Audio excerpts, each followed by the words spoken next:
I know. Why did it take Apple so long to go to USB-C? That's my question. I don't understand. Wait. Did they sell their own proprietary cord? Oh, that's right, they did. Did they make $1 billion on those cords? Oh, yeah, that's right. It was about money. When they took away the RCA jack off the top of the phone, and then you had to use the lightning jack to plug in your headphones. Yeah, to get your audio. Yeah. Millions of users want a headphone, and that FireWire or whatever that lightning jack was, those cords were like $25, $30. Yeah. For a piece of copper and a little connector. Yeah, proprietary. I don't understand. I mean, I do understand.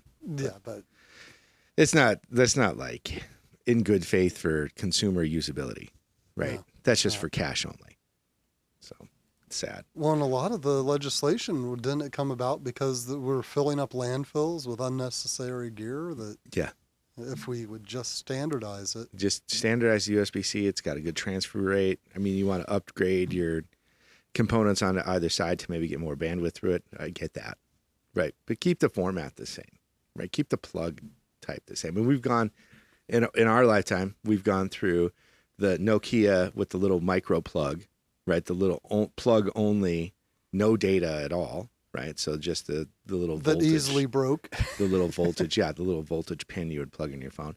Then we went to, mini USB, right? So the little mini USB, and then you could connect those phones to a serial port, maybe do some CSV transferring back and forth for contacts. I used to do that at Quest Communications for the people in my department because they were like, I got a new phone. Noah, can you back that up and restart? Yeah, I can. So I was that guy. And then Nokia even had like a weird plug where you could plug in, it was like a 5 or 6 pin connector, and it would connect to the bottom of the phone. Right, so that was weird.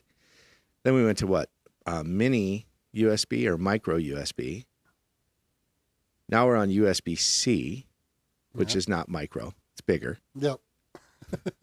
But it has more bandwidth capability, right? You can get more data through it. You can connect to Android Auto. You can do all those things with your car, whatever, all that stuff. Eventually, there will be no plug, right? I'd have to assume that nothing is going to have a plug-in. Everything's going to have a magnetic charger.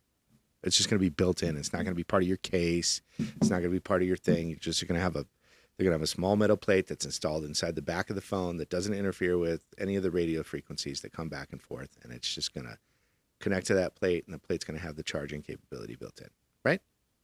Yeah. That's what I'm assuming.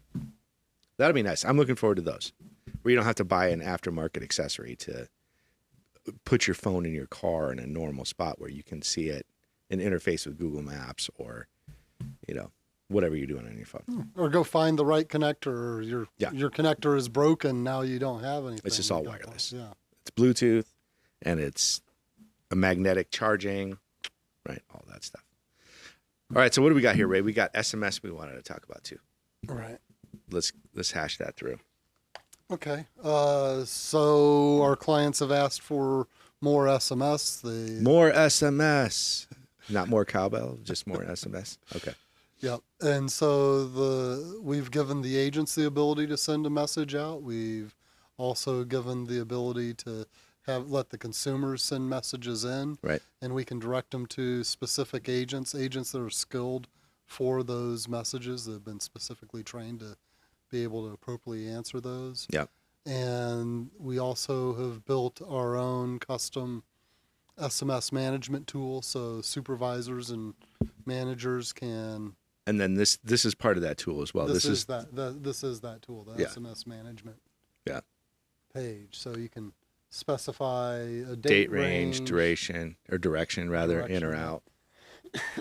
Yep. And for particular people, number. what if you hit the step? Oh, this is just a static image. Yeah. Yeah. So on the step, that's some of our clients have asked for, and this we should definitely point that out, is the ability to, we've built surveys, post-transaction surveys to follow up. And so this way the floor manager can look at the steps specifically. And the history on the SMS. And of course the history. Right. Obviously these numbers are not real, but this is our number. Right. Yep. If you need to call us, you can. That's right. Yeah, so this has been a nice little addition and offering to our current customers. And they obviously, our customers want to go this direction more and more because of all the trouble getting through a phone call, right? That's right. All the mitigation required to do that. Hey, can I reach my customer in a different way? Can I reach my prospect a different way? Right? Somebody that was interested in the thing that I wanted to buy, potentially, can I reach them? Right? Because they paid for marketing, they paid for, people's agreement to take marketing or whatever it was, their opt-ins. Somebody paid for that, and they can't make a phone call to them, or their phone call isn't as effective. They're going to try an SMS, right? Absolutely. And I remember vividly when we went to Vegas to the LeadsCon convention, and there was this CEO that was up on stage. Mm-hmm. And he was, wrinkled shirt. He wasn't really well presented, but he was a power player. And the words he said just ring in my head for years later, too, is that I don't want to talk on the phone with people typically, but if you get my interest or if you get me at the right time with an SMS message for something I want or something I need, I will pick up the phone and talk. Right. And so the phone communication is something that the younger generations are avoiding, but they're willing to get on the phone. But you got to open it up, and you have to, prove the value or prove the legitimacy over a common medium such as SMS that they trust, and then they will talk. Yeah, it can't just be a cold call, right? You touch them with an SMS, so it's multi-touch marketing, right? Touch them with an SMS. If they're interested, obviously they're going to respond, and they can call that phone number back, and it could go into the right proper group. Absolutely. Right? Yeah, it's the right group, right? Because we track that phone number, that SMS number, and we can route it into only those agents that can skilled, service that work. They've been through the training for that specific product, whatever. Or whatever it might be. Yeah, exactly. So this has been a nice addition for us, actually. It's been a good front end. We've had SMS probably for 5 or 6 years, on a small scale.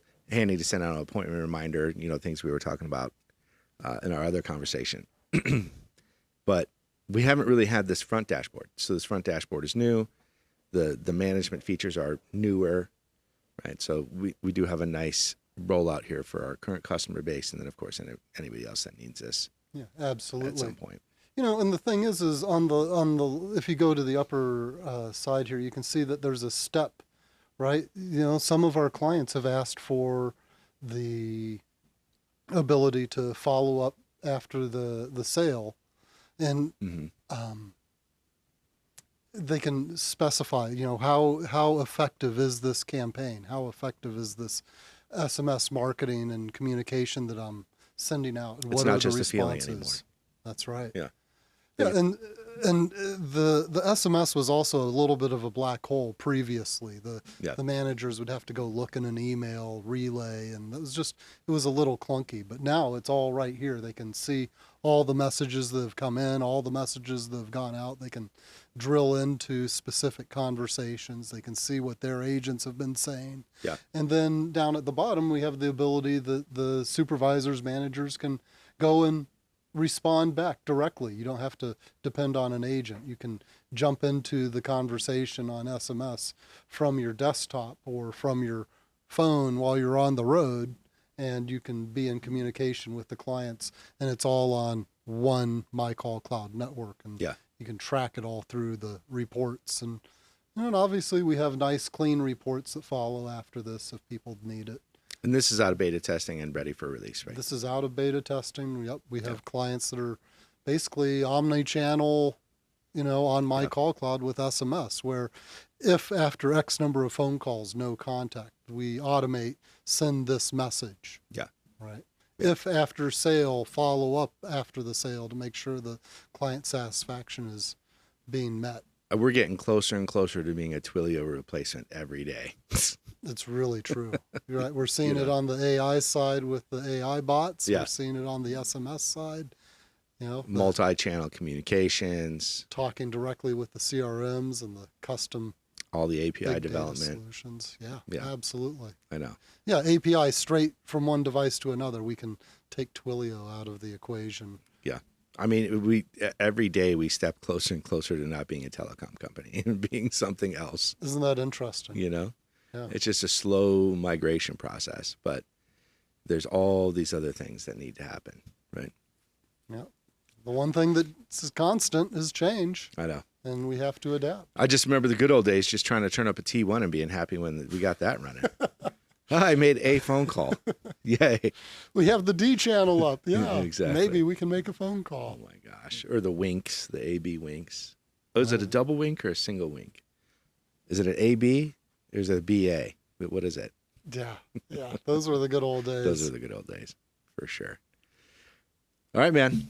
All right. Good conversations. Cool. If anybody needs any help with SMS or they need help with their call center, reach out to us. We'll help you. Absolutely. We'll help make it happen. Bye, everybody.